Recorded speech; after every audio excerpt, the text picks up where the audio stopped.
ഈശോ മിശിഹായ്ക്ക് സ്തുതിയായിരിക്കട്ടെ.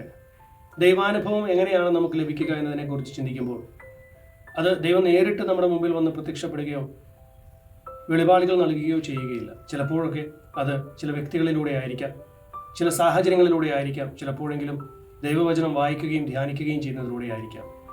ഈ അവസരങ്ങളിൽ നിന്നൊക്കെ പ്രചോദനം ഉൾക്കൊണ്ടുകൊണ്ട് നമ്മുടെ ജീവിതത്തിൽ വ്യക്തമായ കാര്യമായ മാറ്റങ്ങൾ വരുത്തിയില്ലെങ്കിൽ അത് നമ്മെ ചിലപ്പോൾ നാശത്തിലേക്ക് എത്തിക്കാൻ സാധ്യതയുണ്ട്.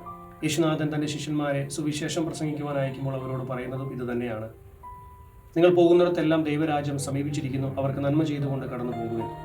മാനസാന്തരപ്പെടുന്നില്ലെങ്കിൽ അവരുടെ അവസ്ഥ വളരെ ദുരിതപൂർണമായിരിക്കുമെന്ന് യേശുനാഥൻ അവരെ ഓർമ്മപ്പെടുത്തുന്നുണ്ട്.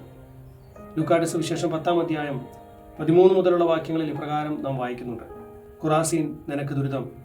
ബെത്സയിദ, നിനക്ക് ദുരിതം! നിങ്ങളിൽ നടന്ന അത്ഭുതങ്ങൾ തൈറിലും സീദോനിലും നടന്നിരുന്നുവെങ്കിൽ അവിടെ ജനങ്ങൾ ചാക്കുടുത്തും ചാരം പൂശിയും പണ്ടേ അനുതപിക്കുമായിരുന്നു.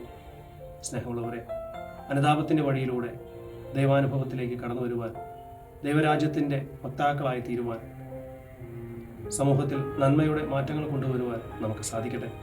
ദൈവം അനുഗ്രഹിക്കട്ടെ. ആമേൻ.